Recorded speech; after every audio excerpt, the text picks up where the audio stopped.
Oi, gente, tudo bom? Hoje vamos continuar um pouco a nossa reflexão sobre viver em um corpo.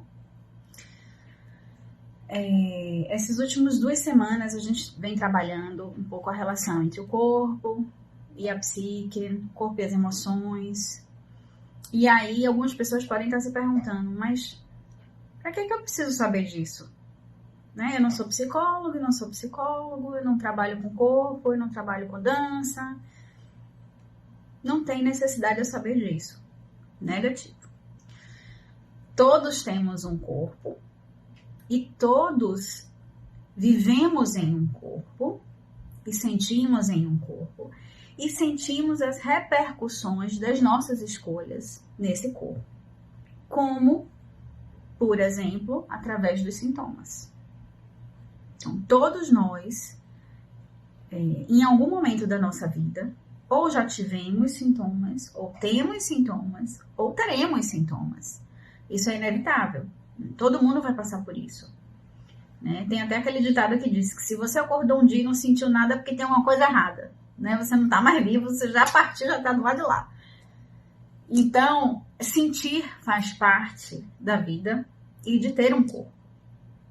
Então, a gente pode começar a perceber que a gente saber disso, entender esses mecanismos, entender como é que isso funciona, só vai nos agregar. Isso vai fazer toda a diferença na nossa vida. Como? Através das escolhas que a gente faz. Porque as repercussões que a gente tem, elas são repercussões, elas são respostas de escolhas que vieram antes. De posicionamentos que vieram antes. Posicionamentos, inclusive, às vezes, de não se posicionar. Então, às vezes, a gente acha que, por exemplo, não tomar posição em relação a uma determinada situação, ficar quietinho, ficar em cima do muro, por exemplo, vai fazer com que a gente não tenha uma repercussão, não tenha uma resposta ruim em relação àquela situação, por exemplo. E a gente está enganado. Né? Estar em cima do muro é uma posição também. Não querer saber de determinadas coisas também é uma posição. E isso tem repercussão, da mesma forma. Então, se a gente começar a pensar dessa forma, a gente vai ver que a prática de estar vivo no dia a dia é para todo mundo. Então, a gente vai ganhar entendendo mais como é que funciona essa relação da gente com o nosso corpo, certo? Então, a partir daí, vamos começar a pensar na seguinte frase. O corpo como manifestação do ser. Então, quando a gente coloca o corpo como manifestação, a gente começa já a abrir um espaço diferente, certo? Então, o corpo passa a ser um veículo de expressão de alguma coisa. Nossa, né? Uma expressão da gente. Só que aí, a gente pode dividir em duas grandes áreas. Vamos simplificar. Uma área de uma expressão do que a gente quer, do que a gente sabe conscientemente, da nossa personalidade, dos nossos desejos, das nossas vontades, das nossas escolhas claras que a gente sabe que a gente faz, que a gente sabe que a gente conscientemente fez, né, e faz. Mas ele também é um campo de manifestação de partes nossas que a gente não sabe que estão ali, que a gente não tem noção que estão ali, que a gente não tem conhecimento do que estão ali. Não estou entendendo. Vamos lá, vou dar um exemplo de uma situação, por exemplo, de um evento traumático, tá? Uma pessoa vai procurar um tratamento porque ela sente uma dor no ouvido, por exemplo, né? E já olhou e não tem nenhuma causa física, vamos dizer assim, né? Concreta para sentir aquela dor, mas está sentindo aquela dor.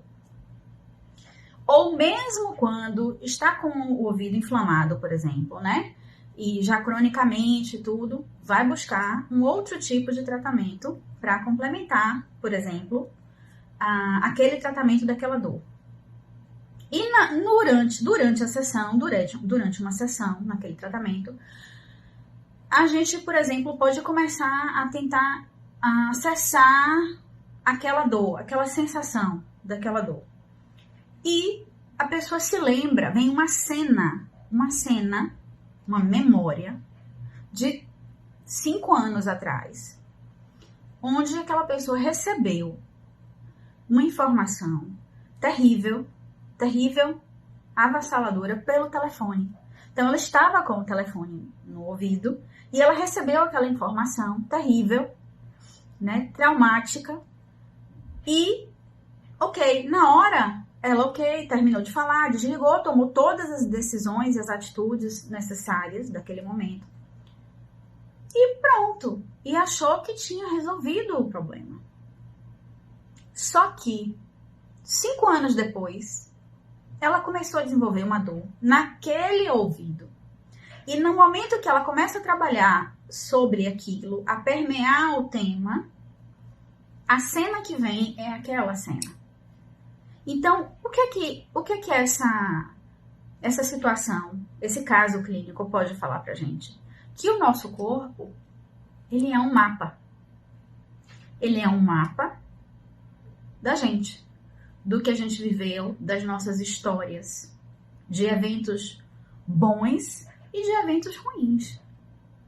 E às vezes, esses eventos ruins, eventos que não foram, por exemplo, significados, que não foram elaborados suficientemente, eles vão permanecer no corpo de uma forma inconsciente, quer dizer, você não sabe, você acha que a situação já está resolvida, mas a coisa está ali ainda.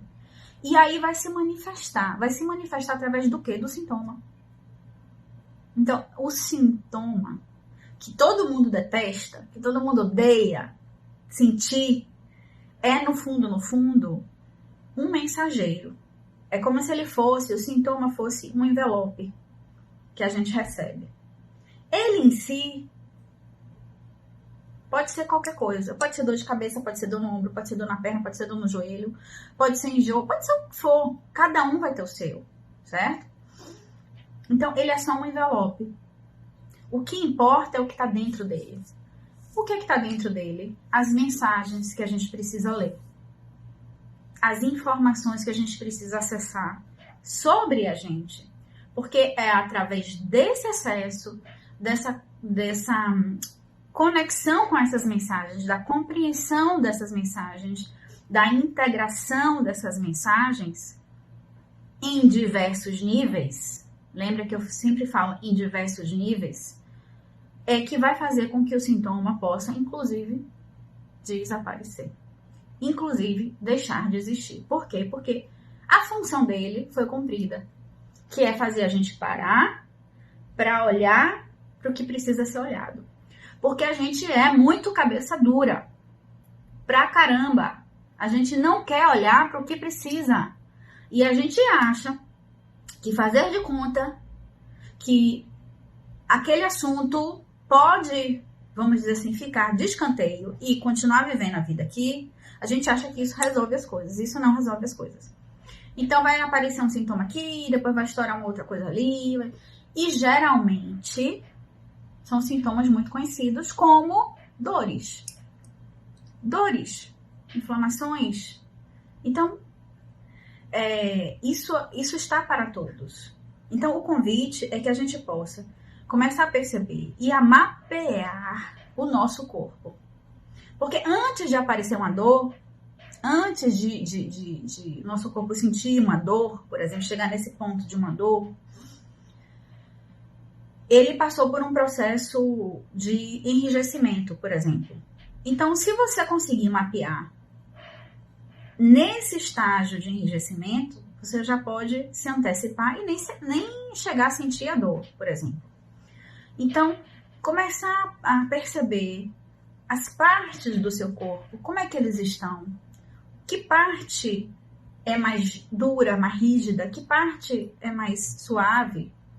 E esse tipo de percepção não é uma academia, por exemplo, que vai dar. E com isso eu não digo que uma academia não é necessário, é necessário. A gente precisa fortalecer os músculos do joelho, fortalecer as costas, fortalecer, enfim. É necessário. Mas esse trabalho não tem a sensibilidade, a abertura para você desenvolver essa percepção. Então, para um pouquinho, senta um pouquinho, começa a mapear como se você fosse passar um scanner, sabe? Um scanner no seu corpo. E começa a perceber onde é que está rígido, onde é que está flexível, o que é que você sente em cada parte. Já é um bom começo, já é um ótimo começo, tá certo? Nas próximas semanas, eu vou falar um pouquinho mais sobre sintoma, especificamente, porque o sintoma, ele é um fenômeno, né? E cada área, e mesmo dentro da mesma área, mesmo dentro da psicologia, por exemplo, cada linha de trabalho vai trabalhar os sintomas de uma forma diferente. Então, é legal a gente começar também a ter acesso a isso, a pensar um pouco sobre isso, porque tudo agrega a gente, tudo ajuda a nossa consciência a se ampliar. A gente precisa trabalhar no sentido de ampliar a nossa consciência. E a gente não consegue ampliar a nossa consciência externa, por exemplo, em relação aos outros, em relação à natureza, em relação ao social, em relação ao humano de uma forma geral, se a nossa consciência em relação a gente mesma está reduzida. Não tem como. É incongruente.